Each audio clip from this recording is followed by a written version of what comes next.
kemungkinan apakah yang akan diramalkan lah, soalan apa yang akan ditanyakan. Tapi disclaimer di sini bukannya kita nak membincangkan soalan bocor, tapi perbincangan adalah berdasarkan daripada analisis yang tahun-tahun sebelum ini. Sebelum ni saya pernah mengambil, saya pun juga mengambil tingkatan 6, STPM tahun 2017 gitu, dan untuk yang pengajian semester 1 ni saya pernah dulu sebelum saya ambil repeat saya pernah dapat C+, and then lepas saya ambil ulangan semula meningkatlah pergi kepada A-. Jadi kebanyakan di situ so impressive lah, walaupun A- saja kan. Tapi itulah kebanyakan waktu itu saya banyak fokus kepada untuk soalan-soalan karangan lah dengan untuk bahagian B. Tapi saya rasa kemungkinan besar yang menyumbang tu adalah soalan karangan. Untuk tu saya akan revealkan lah apa yang saya pernah buat yang pernah saya ulang kaji. Seterusnya saya akan memintalah each student untuk ikut apa yang saya dah baca, sebab kita punya syllabus dia syllabus 2017, tak pasti lah kalau 2025, sebab kalau mulai 2025 untuk yang kalau batch sekarang, yang bukan private candidate, kalau tak silap dorang dah ada new syllabus lah. Saya tak pastilah kalau yang itulah. Tapi kalau macam private candidate ni dia masih lagi tertakluk pada syllabus lama. Jadi maksudnya kita punya syllabus tahun saya 2017 dengan tahun sekarang ni dia masih lagi tidak ada perubahan lah. Gitu. Jadi so di sini saya boleh dapat tolonglah ataupun dapat bantu untuk cover mana topik yang biasanya ditanyakanlah dalam soalan pengajian untuk soalan karangan pengajian amin. Okey, so kita akan fokus kita akan pergi kepada tema tadbir urus. Sebenarnya kita sedang buat perbincangan, tapi secara tidak menyeluruh kerana waktu tidak mencukupi dengan hanya 1 jam. Jadi harap untuk masa setengah jam lebih ni kita boleh dapat melihatlah apakah bentuk-bentuk soalan yang biasanya akan ditanyakan, dan seterusnya kita akan boleh buat untuk jadikan dia sebagai ramalan, kerana tidak semua soalan-soalan dalam satu tema tersebut dia akan tanya semua. Jadi dalam soalan sebenar dia agak ataupun dia kemungkinan boleh berlaku plot twist. Maksud dia apa yang kita baca tu dia tak akan samalah dengan apa yang akan keluar dalam exam. Tapi ada kalanya juga dalam topik yang kita baca memang betul-betul topik dia akan keluar, tapi soalannya lain. Begitu. Jadi di situ sebenarnya kita kena menelitilah soalan yang ditanyakan tu betul-betul untuk memastikan isi karangan kita tidak salahlah ataupun tidak menyimpang. Dalam video saya sebelum ini saya ada pun memberi pendedahan mengenai cara menjawab soalan karangan bahagian C untuk pengajian semester 1. Tapi bukan hanya setakat semester 1 saja yang akan diguna pakai. Kita akan gunakan juga nanti semasa berada di semester 2 dan semasa berada di semester 3. Jadi dengan arti kata lain, 3 semester untuk pengajian AMNIF, kita akan jumpa soalan esei dengan cara penulisannya sama, walaupun temanya adalah berbeza. Macam contoh kalau semester 1 ni kita tema dia ada tentang negara Malaysia negara berdaulat. Kalau semester 2 kalau tidak salah saya dia berkenaan tentang Malaysia negara harmoni kalau tidak silap. Lepas tu kalau di semester 3 dia berkenaan tentang Malaysia dan negara luar. Jadi di setiap semester dia membawakan tema-tema yang berlain. Okey, jadi kita balik semula kepada topik asal. Okey, untuk soalan-soalan karangan, okey, dia ada tiga ada tajuk lah, kiranya ada 3 tajuk lah di sini. Okey, jadi sebenarnya saya dah lampirkan nota di sini. Saya tidak pasti kalau saya dah pun memberikan nota dalam Google Drive, link yang saya dah berikan atau tidak. Kalau macam tak ada, nanti saya boleh hantar dekat grup. Okey, kalau untuk kita panggil dia sebagai berfokus lah. Kita panggil dia sebagai berfokus. Okey, tema fokus untuk soalan karangan pengajian am 1 untuk kali ini adalah yang pertama adalah tentang tadbir urus. Okey, tadbir urus ni sebenarnya kita ada belajar juga dalam dalam syllabus, tapi kita belum lagi sentuh tentang tu sebab last time kita hanya menyentuh kita hanya sampai perlembagaan saja dahulu lah. Kita belum lagi sentuh topik-topik yang lain. Okey. Okey. So untuk tema yang pertama adalah tadbir urus, kedua adalah integriti dan perpaduan, ketiga adalah ekonomi. Setiap tema dia ada soalan-soalannya tersendiri yang akan ditanyakan. Jadi hari ini kita akan fokuskanlah kepada tadbir urus untuk hari inilah. So nanti next time nanti kita akan revealkan pula apakah soalan-soalan yang biasa ditanyakan untuk tema integriti dan perpaduan, seterusnya tema ekonomi. Okey. Jadi kita akan jadi kita teruskanlah. Right. So hari ini kita pergi kepada tadbir urus. Okey. Yang ini saya rasa, ini rasanya saya pun dah pernah explainkan lah dalam kelas. Kalau you ada buka video tentang dia punya tajuk dia adalah perbincangan isi-isi karangan, saya dah letakkanlah analisis di sini. Jadi bukan hanya tadbir urus sahaja, tapi banyak tema-tema lain yang kita boleh jadikannya sebagai sasaran. Untuk tahun ni saya tak dapat lagi apa yang ditanyakan. Tapi lebih baik kalau kita buka je ke semua tema-tema ni ataupun kita baca je lah supaya senang. Supaya kita tidak ada mengalami sebarang permasalahan lah. Sebab untuk tema semester 1 hanya 10 ini saja yang akan ditanyakan. Dia tidak akan tanyakan benda-benda yang lain lah. Begitu. Jadi untuk mendapatkan ataupun kalau kita nak dapatkan dari segi idea-idea ataupun isi-isi, saya carankan boleh beli buku esei yang pengajian am. Okey, setiap dia sudah disusun mengikut tema-tema dia tersendiri.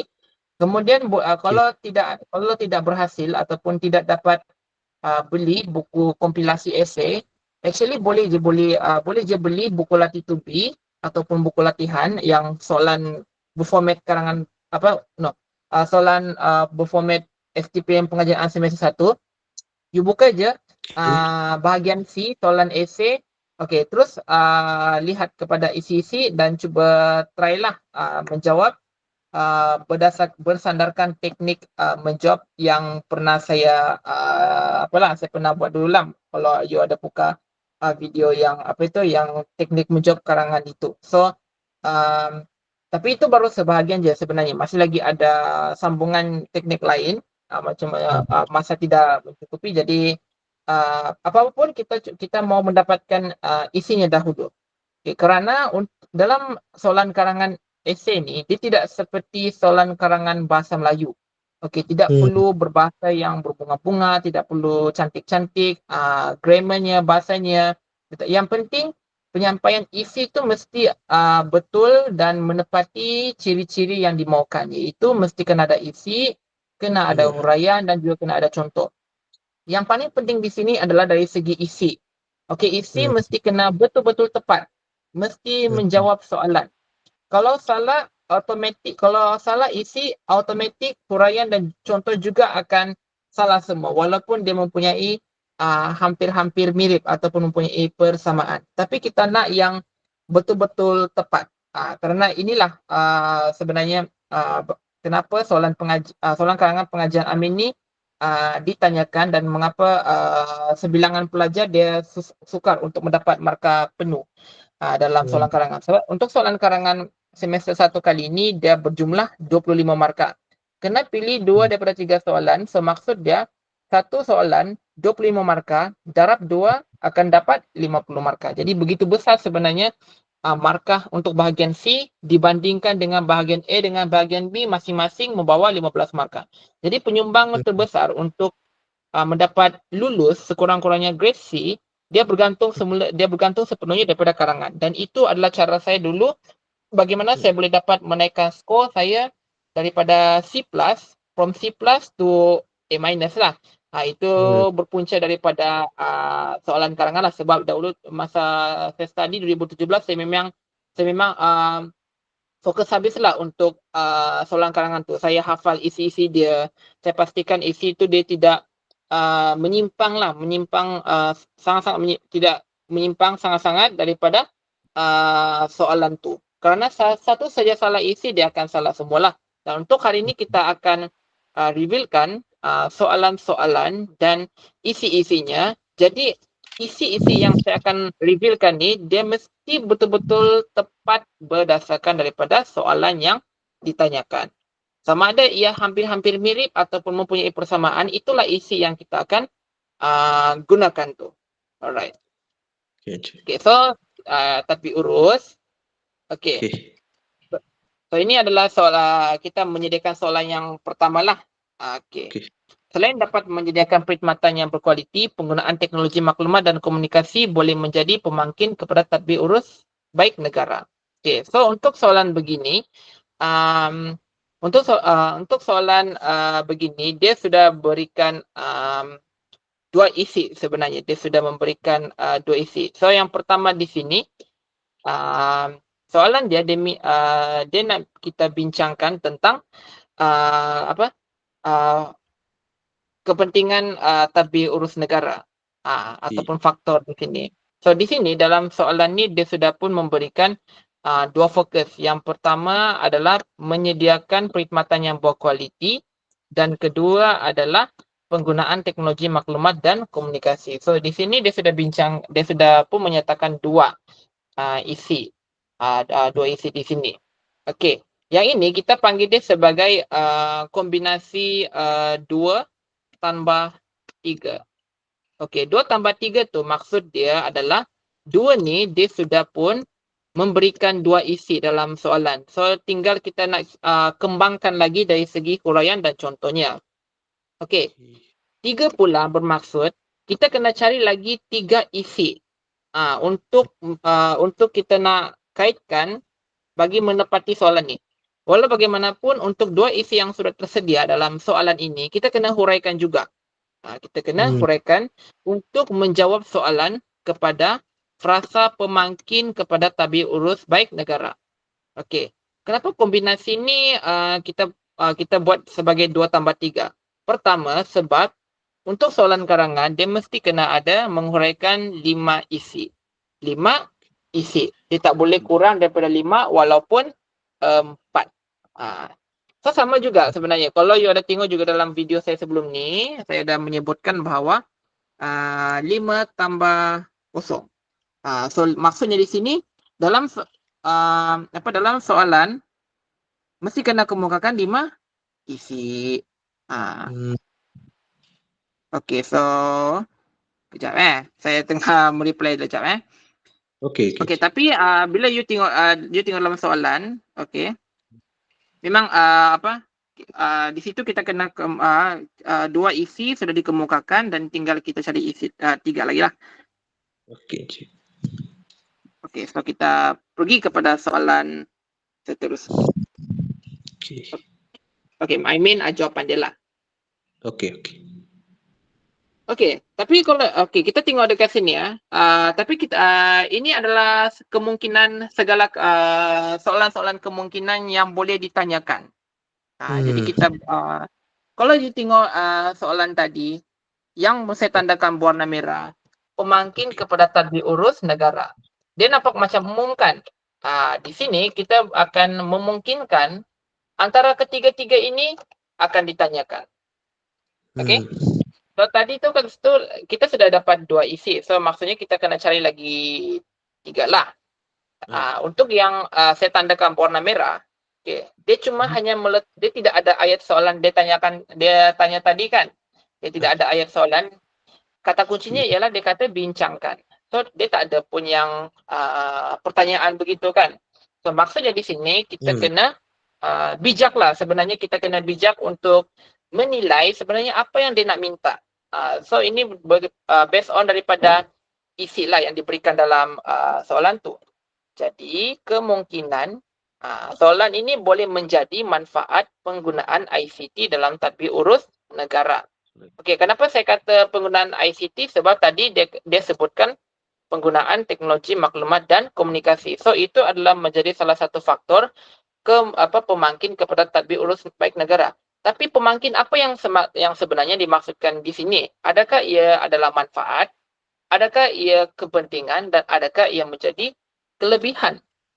Jadi kita tidak pasti soalan yang mana satu, tetapi kita kena mengeluarkan isi berdasarkan daripada ketiga-tiga ni. Untuk soalan umum, untuk soalan umum yang tidak ada ayat persoalan, isi-isi yang kita akan masukkan mesti bersandarkan kepada ketiga-tiga ini, manfaat, kepentingan dan juga kelebihan. Tapi kita kena huraikan, kita boleh pilih salah satu dan kemudian huraikan untuk isi yang sudah ditanyakan dalam soalan itulah. Maksud saya isi yang sudah ada dalam soalan kita kena menjawab berdasarkan ketiga-tiga ini. Okey. Jadi di sini saya berikan 5 isi. Okey. Tidak sempatlah untuk you tulis kesemuanya sebab saya akan berikan material ni nanti selepas kelas. So kita buat secara imbas lalu sajalah. Okey. So ini adalah isi-isi yang bersandarkan daripada ketiga-tiga soalan tadi. Apa soalan tadi tu yang mungkin dia akan tanyakan? Manfaat, kepentingan dan juga kelebihan. So ketiga-tiga tu dia akan membentuk satu isi-isi yang kita boleh gunakan seperti inilah. So ini adalah ini kiranya inilah jawapan kepada soalan esei tadi. Pemangkin kepada tabir urus baik negara. Yang pertama adalah menyediakan perkhidmatan yang berkualiti. So nanti huraiannya tidak perlu menghafal sangat huraian, cukup hanya sekadar kita faham saja. Macam contoh pertama kan, menyediakan perkhidmatan yang berkualiti. Menyediakan perkhidmatan berkualiti ni yang macam mana? Apa kita nak letakkan dari segi huraian? Untuk buat huraian, kita kena pilih huraian kita mesti berdasarkan daripada kata-kata tanya ataupun soalan ataupun kata tanya. Contohnya apa, siapa, bagaimana, mengapa. So kita kena pilih satu dan letakkan satu ayat huraian saja. Tidak perlu terlalu panjang. Cukup 2-3 ayat dalam satu perenggan.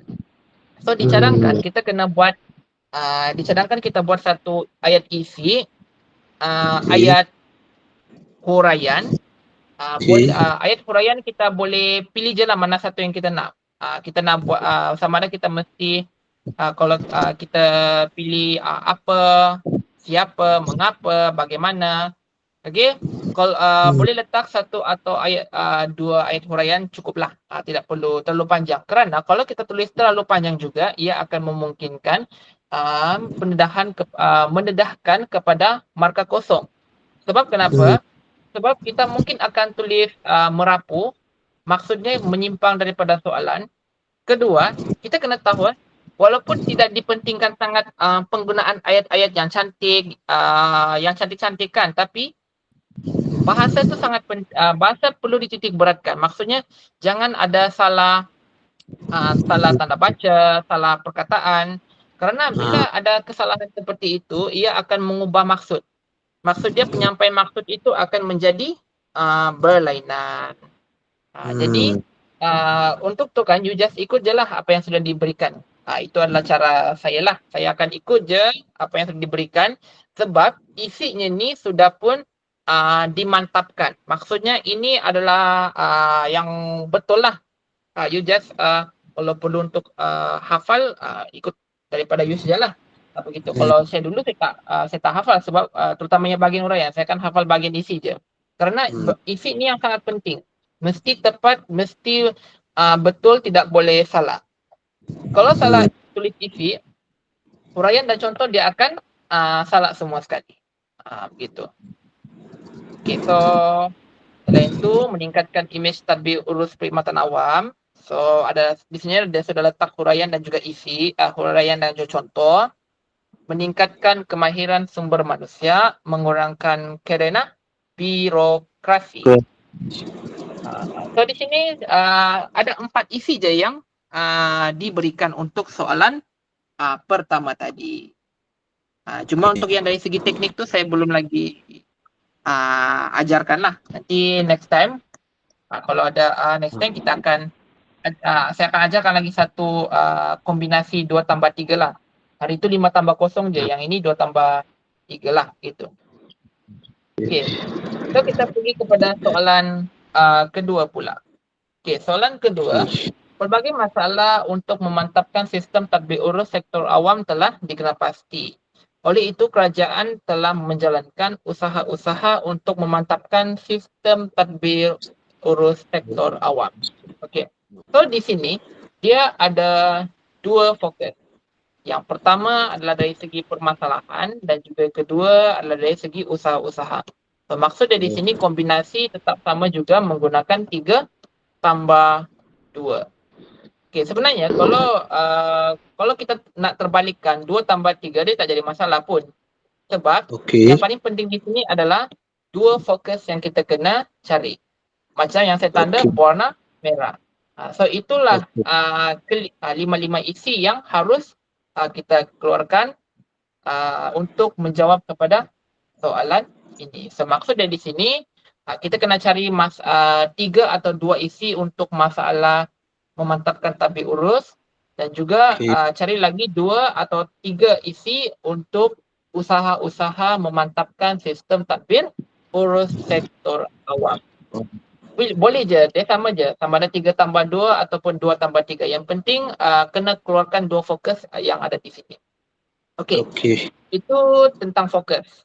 Okey, lepas tu kedua, dia nak kita untuk dia nak kita untuk kita nak tahu sebenarnya apa yang ingin ditanyakan dalam soalan ni. Sebab dia sama je tadi, dia tak ada ayat pertanyaan kan, dia tidak ada ayat persoalan. Dia cuma letakkan di sini bincangkan. So maksudnya di sini kita kena menjelaskan kedua-dua fokus tersebut. Masalah apabila memantapkan sistem tadbir urus dan apakah usaha-usaha untuk memantapkan sistem tadbir urus. Jadi berbalik semula kepada kombinasi esei tadi, kita boleh pilih 3 tambah 2 atau 2 tambah 3 sebab dia sama je. Dia sama. Terusnya kita pergi kepada isi-isi apa yang kita perlukan untuk menjawab soalan seperti ini. Okey, so sama juga macam tadi. Ini ada kemungkinan-kemungkinan soalan yang boleh ditanyakan. Untuk fokus pertama tadi, dia cakap tadi tentang masalah kan, masalah untuk memantapkan sistem tadbir urus sektor awam. Masalah ni dia boleh jadi sama ada yang pertama dia boleh ditanyakan cabaran, apakah cabaran dalam melaksanakan tadbir urus negara. Kedua, dia boleh jadi ditanyakan apakah halangan yang akan terjadi dalam pentadbiran urus negara. So, masalah dia sama maksud dengan cabaran dan juga halangan. Begitu juga dengan fokus yang kedua, iaitu usaha-usaha untuk memantapkan sistem tadbir urus sektor awam. Usaha-usaha dia boleh jadi ditanyakan langkah-langkah memantapkan sistem tadbir urus, boleh jadi juga ditanyakan kaedah, boleh juga jadi ditanyakan cara. Untuk mendapatkan kaedah seperti ini, kita kena baca dahulu soalan betul-betul. Dan kemudian kita kena keluarkan fokus-fokus soalan. Faham tak? Fokus-fokus soalan. Fokus-fokus soalan tu gunanya di situ adalah untuk kita nak mencari isi bagi menjawab soalan tersebut supaya tidak menyimpang daripada kehendak soalan. Sama juga bila kita menjawab soalan karangan bahasa Melayu, mesti kita kena cari dahulu kehendak soalan. Kan? Sama juga bila kita menjawab soalan dalam karangan pengajian AMNI. Dia sama saja. Method dia sama saja. Okey. So di sini kita boleh orang kata tu kita boleh tahulah apakah soalan-soalan lain yang boleh ditanyakan. Walaupun soalan dia lain tetapi isi tetap sama. Maksudnya boleh gunakan walaupun soalannya lain. Contohnya, jika saya tukarkan masalah untuk memantapkan sistem tadbir urus sektor awam, saya jadikan dia sebagai halangan dalam mentadbir urus negara, dia sama je, dia hampir-hampir sama saja. So maksud dia isi tu boleh kita gunakan selagi masih lagi terikat pada maksud yang sama, kita boleh je gunakan isi tu. Itu je. Okay, so kita pergi ke so ini adalah masalah-masalah dia, cabaran-cabaran dia, halangan-halangan dia. So kerana birokrasi, kurang integriti, ada dua lah. Okey, ada dua di sini. Kalau nak pilih kombinasi 3 tambah 2, so kena cari lagi satu isi apa lagi yang boleh dikeluarkan. Tapi untuk soalan tadi, dia sesuai untuk kombinasi 2 tambah 3. Okey, sebenarnya dia tidak ada masalah pun kalau nak tukarkan kepada 3 tambah 2. You just cari lagi satu isi. Itu saja. Tapi kalau nak stick pada 2 tambah 3, dia tak ada masalah. Yang penting cara untuk kita memahami soalan esei itu adalah benar. Itu saja. Okey.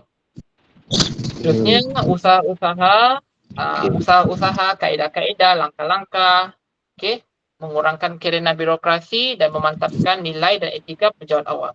So nanti baca boleh tengoklah dari segi contoh dia bagaimana kita nak fahamkan, nantilah. Okey. Alright, soalan yang ketiga pula. Okey, soalan ketiga sama juga macam yang soalan kedua. Okey, dalam usaha memodernkan perkhidmatan dan keperluan urusan masa kini, sistem penyampaian perkhidmatan agensi kerajaan telah menyediakan laman web kepada orang ramai. So dia punya apa orang kata tu, dia punya saya lupa dah apa yang saya dapat lagi.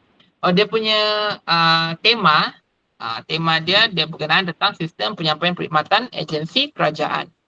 Okey, menyediakan laman web kepada orang ramai. So kita tahu di sini soalan ni dia nak kata dia menyentuh tentang langkah menyediakan laman web kepada orang ramai adalah salah satu langkah sistem penyampaian perkhidmatan agensi kerajaan. So maksudnya di sini kerajaan sudah menyediakan laman web yang rasmi kepada orang ramai untuk kita mendapatkan makluman yang betul bagi mengelakkan mendapat berita palsu. Maksudnya kita selalu apa kan? Bila kita nak mencari satu kesahihan daripada kerajaan, kita akan pergi kepada laman sosial dorang, punya portal untuk mengetahui berita yang terkini. So samalah dia macam soalan 3 ni. So soalan dia kita sudah tahu tentang ni lah, penyediaan laman web kepada orang ramai. Okay.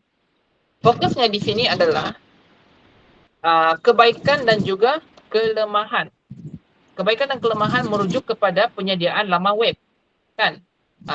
Tadi kan kita sudah tahu kan, soalan ni dia nak cakap tentang penyediaan laman web adalah salah satu langkah kerajaan dalam memantapkan sistem penyampaian perkhidmatan agensi kerajaan. Fokusnya di sini adalah dia ada dua. Pertama, kebaikan dan juga kelemahan. So kombinasi dia kita boleh buat sama ada 3 tambah 2 ataupun 2 tambah 3.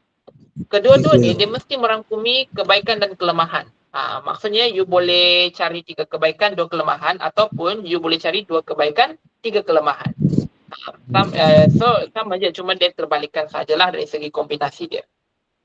Okay, so kita tengok pada isinya. Okay, macam biasalah, ini adalah soalan kemungkinan. Dia boleh jadi. Okay, fokus yang pertama adalah dari segi kebaikan laman web. Okay, dia boleh jadi kemungkinan dia akan ditanyakan kepentingannya, dia boleh tanyakan kesan baik, dia boleh tanyakan impak positif. So macam yang saya cakap tadi, andai kata kalau saya tukarkan kesan baik laman web kepada orang ramai daripada kebaikan tadi kan, saya akan tukarkan dia jadi kesan baik. Dia sama je. Sama je dari segi ayat soalan. So maksud dia isi nanti yang you akan tengok sendiri dia sama je. Dia tak ada beza dia. Okey. Kedua, fokus kedua, kelemahan laman web.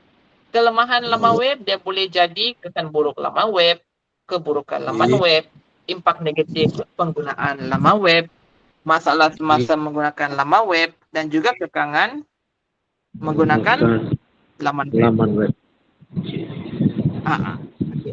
Jadi macam saya sebutkan tadi, so ini adalah kemungkinan lah yang boleh ditanyakan. Kalau dia bukan ditanyakan macam ni, dia akan gantikan dengan perkataan-perkataan lain. So you just alert and make sure you tidak akan salah jawab lah.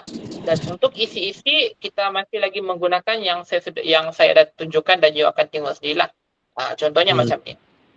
Okay, sama je. Kebaikan laman web dia akan kalau saya tukarkan dia jadi kelebihan, dia sama je. isi-isi dia. Dia tak ada beza. Sebab dia sama je perkataan dia. Okay. Sama juga dengan keburukan lawan Y, kalau saya tukarkan dia jadi impak negatif ataupun ataupun kelemahan, dia sama je. So saya terpaksa saya terpaksa buat laju sikit lah sebab saya nak bagi you tahu apakah soalan-soalan yang boleh ditanyakan dan you kena alert lah. Okey. Okay, sekejap saya nak minum sekejap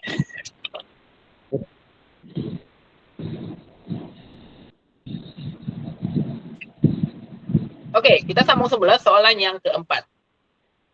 Okey, ni kita baru je belajar tentang perlembagaan kan? Macam you belajar sendiri kan? Okey, so dia dikaitkan dengan perlembagaan rasanya. Selain daripada memastikan sistem pentadbiran yang cekap dan berkesan, perlembagaan persekutuan juga mempunyai kepentingan yang lain. Bincangkan. Okey, so tema dia di sini adalah perlembagaan persekutuan. So tema dia adalah perlembagaan persekutuan. Okey, fokusnya di sini adalah kepentingan.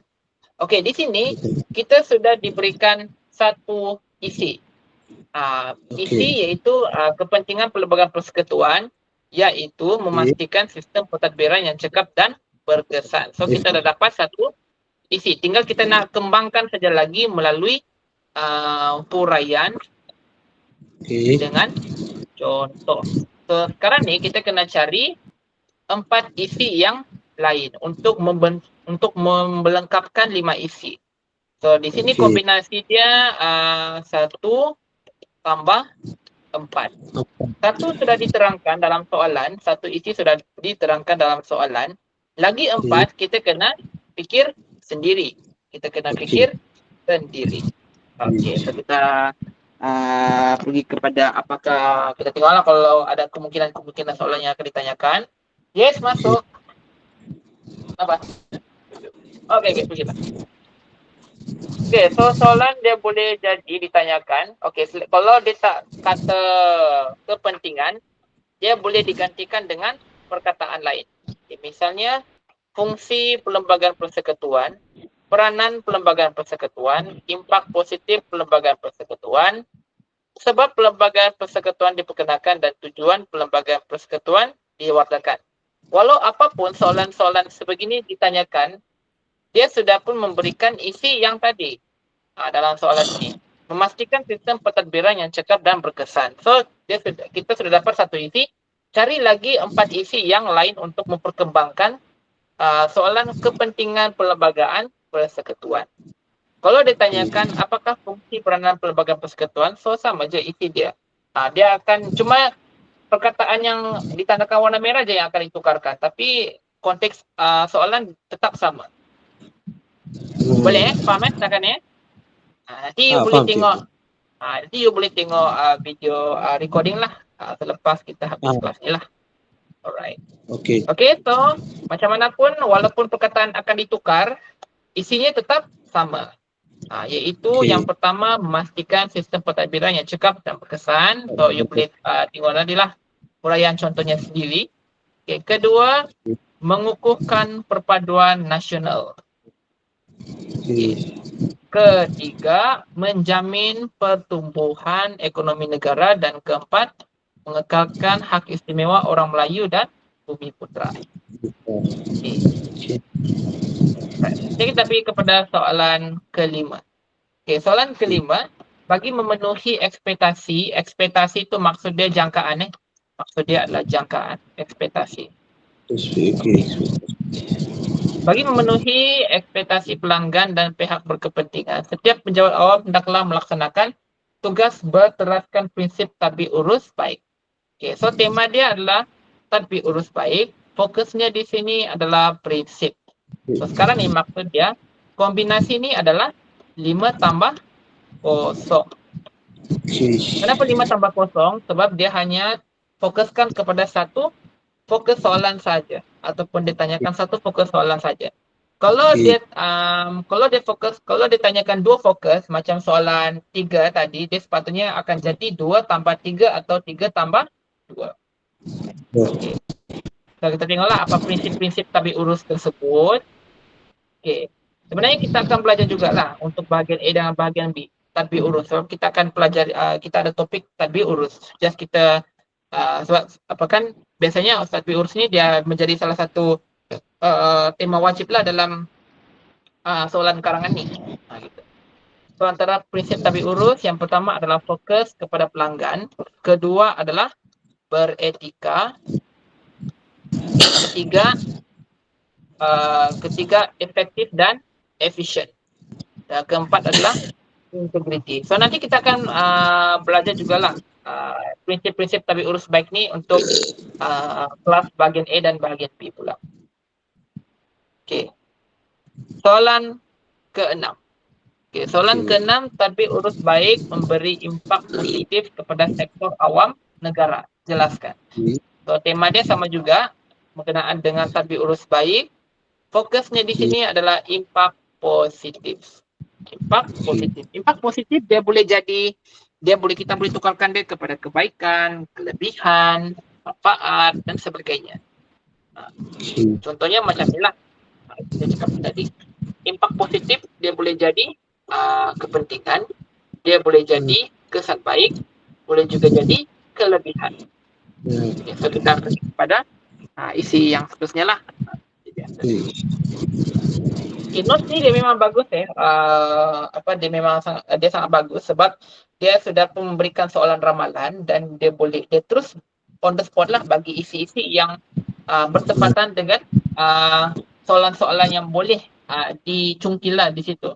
So kita di sini dapat mengurangkan kepada kebergantungan kepada satu hafalan soalan saja, tapi kita boleh keluarkan lagi banyak-banyak soalan yang boleh ditanyakan lah. Jadi semua soalan yang sudah ditanyakan, yang saya tunjukkan tadi, kemungkinan ataupun soalan ramalan, isinya kita boleh gunakan lah yang sudah diberikan di sini.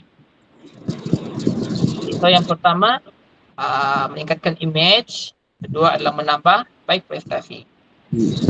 Ketiga, meningkatkan daya saing negara. Keempat, memenuhi jangkaan pihak berkepentingan. Okay, seterusnya soalan ke-7. Soalan ke-7, modal insan yang berkualiti mampu meningkatkan kecemerlangan tadbir urus sektor awam. Jelaskan kualiti yang perlu ada pada pemimpin dan pelaksana dasar bagi meningkatkan kecemerlangan tadbir urus sektor ini. So tema dia mengenai tentang kecemerlangan tadbir urus sektor awam. Soalannya di sini adalah dia nak minta kita cari dan jelaskan kualiti. Apakah kualiti yang perlu ada pemimpin dan pelaksana dasar untuk meningkatkan kecemerlangan tadbir urus sektor ini. Kita tengok apa. Okey, so ini soalan yang boleh jadi ditanyakan. Selain daripada kualiti, dia boleh digantikan ataupun boleh jadi ditanyakan nilai. Apa nilai yang perlu ada pada pemimpin atau pelaksana dasar? Apakah sifat yang perlu ada pada pemimpin atau pelaksana dasar, dan apakah etika kerja yang perlu ada pada pemimpin atau pelaksana dasar. So itu adalah soalan-soalan kemungkinan yang boleh ditanyakan kalau dia tidak sentuh tentang kualiti yang ada pada pemimpin dan pelaksana dasar. Dia boleh jadi ditanyakan nilai, sifat, etika kerja. So sama juga dengan soalan-soalan yang sebelum ni lah. Okay, so ini isi dia. So kita pergi kepada soalan ke-8. Okey, soalan ke-8, kerajaan telah berusaha untuk meningkatkan sistem penyampaian perkhidmatan awam bagi memastikan tadbir urus baik. Tetapi pada masa yang sama, kerajaan berhadapan dengan cabaran untuk memastikan matlamat tersebut tercapai. Okey, so sekarang ni saya bagi you fikir, ini adalah kombinasi karangan apa? Adakah dia 5+0, 1+4 ataupun 3+2? Kerajaan telah berusaha.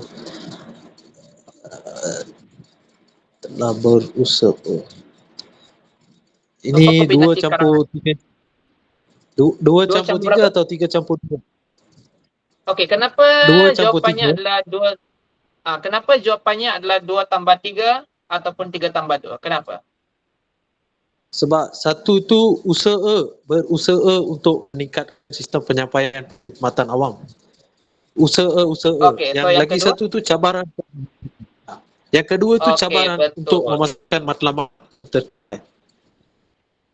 Okey, so sekarang you dah faham kan kombinasi karangan dia. So maksudnya di sini you pun Ah, dah cepat faham lah apa yang saya explainkan tadi. Sebab walaupun sebenarnya saya tak sentuh lagi sebenarnya teknik kombinasi 2 tambah 3, 3 tambah 2 ni kepada pelajar-pelajar yang lain. Tapi you sudah buat, you sudah faham lah dengan jelas. Walaupun you baru je first kan masuk kelas ni, you terus boleh faham. Okay, so itu yang sebenarnya yang bagus lah. Kalau pelajar-pelajar lain ada seperti you, uh, senanglah untuk saya okey. ajarkan. Tinggal you carilah isi-isi you sendirilah begitu. Okay, so saya tak perlu nak explainkan. So you pun dah tahu. Okay, yang pertama adalah Okey. usaha-usaha untuk meningkatkan sistem penyampaian perkhidmatan awam. Kedua adalah cabaran untuk memastikan peningkatan sistem penyampaian perkhidmatan awam. Okay, so kita pergi kepada soalannya. Okey. Soalan. Okay, dia terus on the spot lah dia bagi isi. So dia tidak ada soalan Okey. kemungkinan lain yang dia akan ditanyakan lah. Right. Okey. Okay, so kita pun dah habis. Itu saja untuk sesi kelas kita pada hari ini. Jadi maksudnya di Okey. sini kita sudah pun baru saja menyelesaikan tema yang pertama. Kita sebenarnya masih lagi ada 2 tema yang lain, tapi kita buat selang-seli lah. Selang-seli maksudnya minggu depan kita akan sambung balik kepada bahagian A, bahagian B. Lagi 1 minggu nanti kita akan fokus kepada karangan. Kita tidak buat secara teruslah, kita akan buat selang-seli supaya you boleh faham. Okey, untuk pastikan untuk kalau you rasa tertunggu-tunggu lama lah kan, bilalah cikgu ni nak ajar lagi topik-topik ni kan. Better sebagai private candidate adalah lebih baik kalau kita dahulu kita kita baca awal je.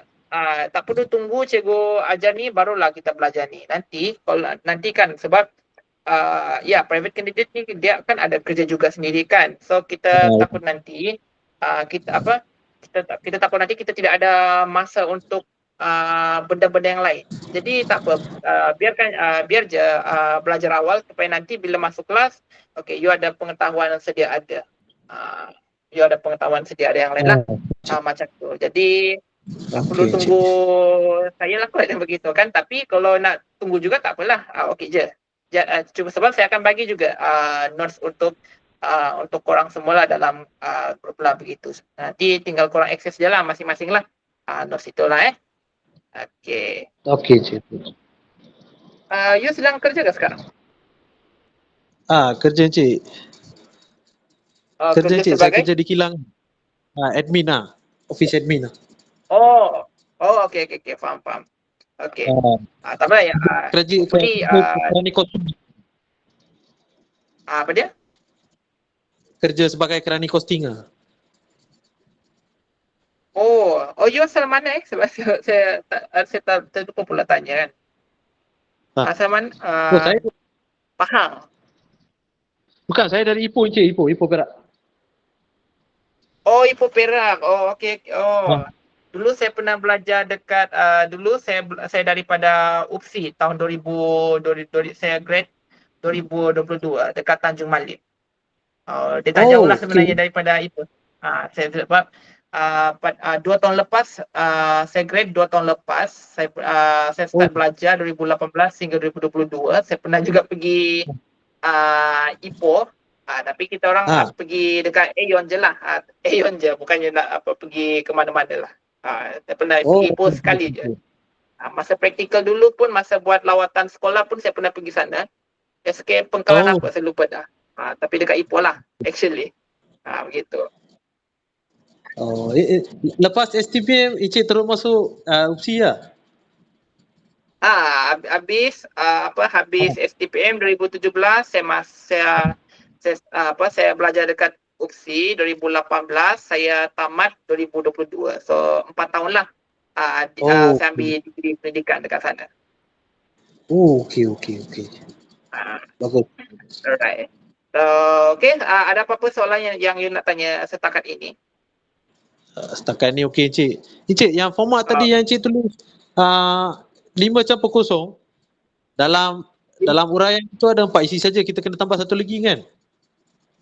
Kalau 5 tambah kosong dia akan beri satu fokus soalan je. Dia tak ada bagi isi, sedia ada. So maksud dia 5 tambah kosong you kena fikir sendiri berdasarkan daripada soalan yang sudah diberikan itu. Kalau 1 tambah Okey. apa dia? Okey, Sebab kalau 1 tadi tambah 4 tak apa. 5 tambah kosong tu macam you jawab soalan karangan biasa je lah. Macam tu. Kita cari kehendak and then you fikir sendiri. Kalau 1 tambah 4, satu isi sudah diberikan, you tinggal kita kena huraikan saja lagi, and then 4 isi fikir sendiri. Begitu. Okey, Cik. Cik, Nanti format itu kita untuk akan format untuk jawab karangan tu isi campur uraian, campur contoh, tu format ada ke, Cik? Kalau macam ni notes ini ada sudah tersedia. Tersedia. Cumanya saya tak ada lah yang macam disediakan secara berasingan, saya tak ada lah. Tak ada kalau yang itu. Tak apa. Okay. Alright. So, kalau tak ada apa kan soalan yang you tanya lagi, so excited lah. So fun juga saya dapat belajar bersama-sama dengan you. Memang tengok you boleh, memang jenis yang cepat tangkap. Tidak ada banyak soalan sangat setiap kali kalau saya apa kan macam gini ada saya nak tanya yang ini ada tak yang begini tak macam tengok you terus boleh cepat faham tanpa perlu saya kena tanya balik kan macam tu, except kalau you ada soalan macam di behind the scene kan tak apa boleh je tanya begitu. Cumanya memang saya akan saya punya you punya pertanyaan memang akan saya reply cepat lambat sikit sebab at the same time juga saya sudah pun bekerja dekat sekolah, jadi memang satu saya fokus sini, satu saya fokus dekat murid-murid saya lah dekat sekolah tu. Jadi memang akan ada sedikit cepat lambat reply sedikit lah. Jadi memang kena bersabar untuk sedikit lah. Kalau you nak apa juga, you kena terpaksa you cari sendiri, and then kalau you tak confident dengan jawapan yang you jumpa tu, boleh je tanya dengan saya lah. Supaya kita boleh clarify benda tu bersama-sama. Okey, Cik. Alright, so itu sajalah untuk kelas kita hari ini. Kita akan cuba untuk kembalikan masa semula kepada waktu jam 9 sampai jam 10 lah. Sebab sebenarnya saya ada lagi satu kelas lain lagi ni untuk pada waktu hari ini lah jam 9 jam 10. Okey, jadi itu saja untuk kelas kita hari ini. Thank you so much untuk kehadiran ke kelas kita. You nampak so exciting dalam belajar walaupun hari ini first kan. Okey, jadi kita jumpa lagi pada kelas minggu hadapan hari yang sama. Okay, itu saja daripada saya. Thank you so much. Have a weekend day dan kita jumpa lagi. Thank you. Okay, thank you, sir. Okay, bye. Alright. You're welcome. Thank you, sir. Bye.